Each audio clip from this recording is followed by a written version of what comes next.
Treasure Hunting Weekend mga katiyats. Ito yung part 2 video ng ating video tungkol sa napakalaki at napakatandang tuog tree.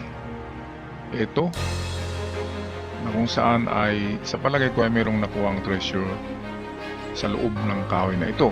At mayroon pa rin nakabaon na isa pang giveaway malapit dito. Kaya ito ngayon ang part 2 ay ating i-detect ang bandang kaliwa. Ito yung kaliwang mata, ayun no. Yung kaliwang mata ng yan, ng mukha na yan. Yung kaliwang mata niya ay formang triangle at malaki. Kaya ang ating na-detect sa dowsing ay ang kanyang kaliwa. So bandang kaliwa ito is scanning.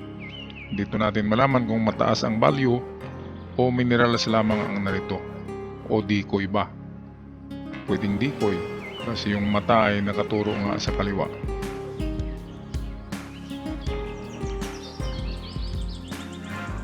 Mamaya ay amin paakyatin yan. Ayan, papuntang itaas na. Malapit na talaga yan sa kaliwang mata.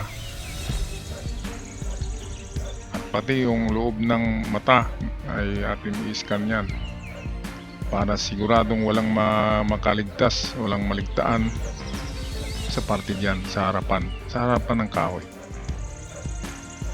Pati yung square na butas dyan na hukay na gawa ng ating katiyats ay atin din yan i-scan para malaman kung meron pa.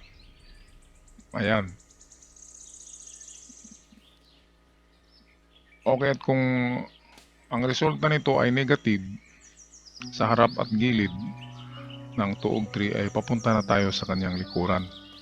Kasi ang likuran niya ay merong napakabilog na butas kasing laki ng plato. Kaya yun si invisible pwede rin kasing gamitin parang detector lang ang kahit hindi gagamitan ng laptop. Kung familiar sa inyo ang sounds nito ay pwedeng gawing metal detector. At kapag may mag-detect dyan, saka natin buksan yung laptop para magkaroon tayo ng reading kung anong nasagap ng sensors.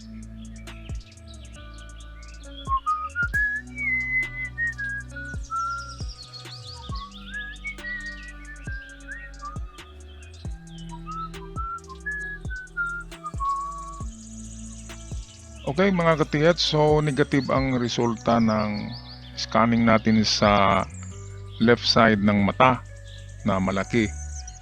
At sa front nito na merong dating hukay ay negative din. Mababa lang ang reading niya. So pwedeng mga minerals lang yung na-detect natin. So ngayon ang puntahan namin ay itong likuran na ng tuog tree na ito, kung saan merong malaking butas na tagus sa ilalim ng kahoy at perfect circle ito. Okay, itong proton pwede rin namang gawin yung detector lang ito.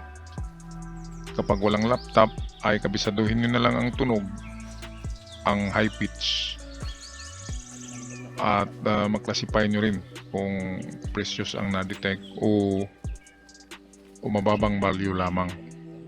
Okay, so ayan, check ko ang baba nito, ang tinuturo ng butas ng tuog tree. Sa unahan nito ay naroon yung dead old tree. Sa tapat nito, distansyang mga nasa 20 meters ang distansya, at sa unahan ng dead old tree ay yan ay creek, kaya maganda na site, perfect. Kasi may tuog tree, may counter sign na isa pang dead old tree na merong deformed branch. Ibig sabihin binunsay ng hapon. Kakaibang branch kasi nagturo siya pababa, kaya pwedeng pointer. Okay, ngayon ay yun yung katapat na dead old tree. Patay na talaga siya. Ito si invisible, detect lang sa paligid, baka merong matamaan. Ngayon, start na tayo sa scanning. Dito natin malaman kung merong laman ito. O kaya ang unahin natin ay ang gitna.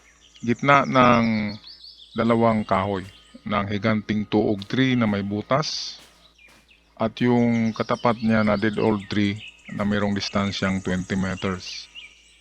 So ito'y parang haka-haka or mata-mata or analysis system ang paghanap. Okay? Kunwari wala kayong scanner, so pwedeng ganito lang ang kalagitnaan ng dalawang kahoy. Kunin ang distansya at doon mag-test dig. Well, ito yung butas niya.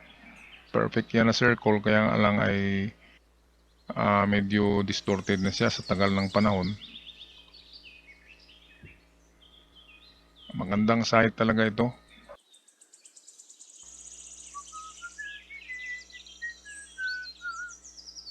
Okay, so ito yung likuran ng higanting tuog tree, mga ka-TH. Itong kasing laki ng plato yan, na butas. At tagus yan doon sa loob yung pinasok ko kanina. Parang bintana siya nung pumasok ako kanina, nakita nyo, tinuro ko yung butas. Yun ay parang bintana. At kung nasa loob ka, ay narito yung mukha mo diyan at nakatingin ka diyan sa unahan. Ang unahan nito ay merong patay rin na old tree. At ang old tree ay meron siyang sanga na deform. Nagaganyan, no? Parang binunsay din ginawa. At itong dulo ng sanga, imbis na pataas yan, ay pababa. Kaya Japanese na ano yan, na mga gawa. Dapat kasi pag sanga ay upright, papuntang taas. Ngayon ito'y pababa. At parang pinutol siya at nakaturo siya dyan sa baba. Okay, ang unang paghanap ko nito kapag dalawang matatandang kahoy, ang una ko ay sa kalagitnaan ng dalawang kahoy. So dito ako mag-test dig. Walang gamit ito na ano na mga scanners, talagang analysis lang. So dito ako sa gitna at kapag wala ay dito na ako kung saan tinuturo ng putol na sanga. Kung saan nagtuturo yan. So halimbawa dito, so yan ang pangalawa ko. Na hukay or test dig na malapit din dito sa isang patay na naman na old tree. Okay, yan kasi ang tinitingnan nito. Pag nandun ka sa loob ng tuog at ikaw ay namintana o nagbintana, ay ito talaga makikita mo tong kahoy na merong deform na branch. Pero patay na rin siya. Kaya yan ang ating i-scan ngayon. Itong dalawang ito. Kung alin diyan, kung saan diyan mag-read ng mataas na value ang ating scanner. Ngayon sa gustong magpa-scan, magpatulong pag-resurvey, remap ng inyong area, ay pwede niyong tawagan ang aking kasama si Invisible Man sa kanyang numero 0939-2529933 at kami ay pwede sa Caraga, sa Surigao del Norte, Surigao del Sur at hanggang Agusan lang kasi kailangan makauwi talaga kami sa gabi kasi walang naiiwan sa aming mga bahay. Kaya yan lang na mga lugar ang marating natin. Okay, so ito na yung gitna ng malaking tuog tree at ng isang dead old tree na katapat ng malaking tuog. So ito yung unang digging spot natin. Kung maghukay tayo na walang scanner at detector, ito yung una. At pangalawa yung doon na mismo sa harapan ng patay na kahoy. Okay, so pwedeng makakuha ng mga treasures through analysis lamang. Pero kampante talaga tayo kapag merong metal detector. Yan yung deform na branch. Ayun o, kakaibang hugis. Hipon. Patay na siya na kahoy. Iba sa at At bango. of course, Ang iba. century-old tree. Ito. Kasing edad ng tuog. Ngayon pwedeng namatay ang kahoy na yan dahil merong Mas kanin yung iba. tunnel sa kanyang baba. Na-detect. So kulang siya ng sustansya. Sapa mo na tabok mo. Kasi baka pwedeng merong konkreto sa kanyang baba o tunnel. So hindi siya tumaba. Lumaki ng masyadong kahoy. Bagkus namatay ito kasi kulang ng nutrients. Yan ang mga teorya. So dito na banda ay merong ventilation, vent hole. Kaya pwedeng dito, Ay, ay. Wow. pwedeng Tulat. dito. Kaya ito atin na i-scan mga katiyats. At ako'y nabigla dito. Hoy! 30,000? Patay na. 30,000. 60. Ako'y natuwa dito kasi meron tayong reading na 30,000. 1 meter Pasok na. siya sa precious metal. Tusuki sa nga ba? Tusuki Lalo na ito'y nasa tapat ng yung deformed branch ng dead old tree. At malapit sa ito sa vent hole. Yun daw ay ventilation hole kasi malalim yun.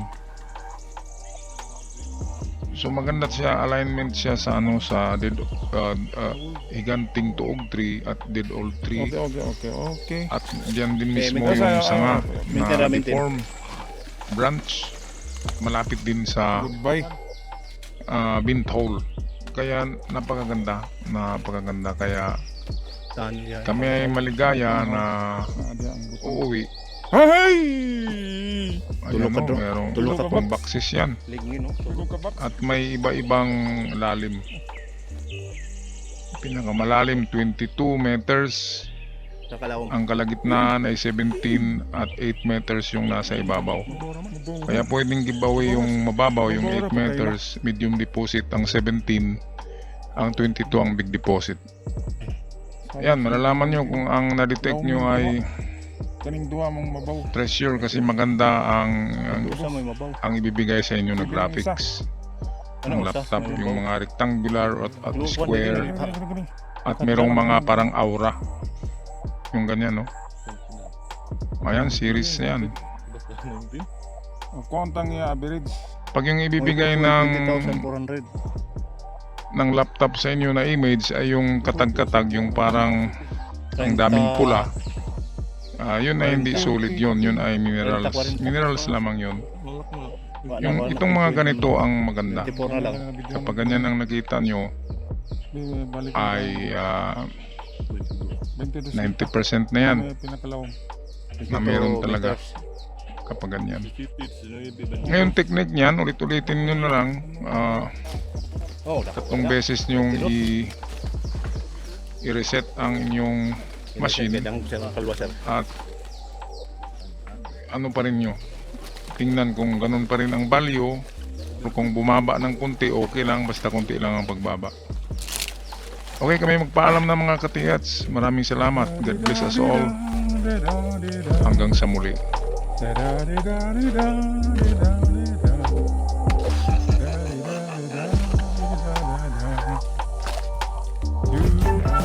To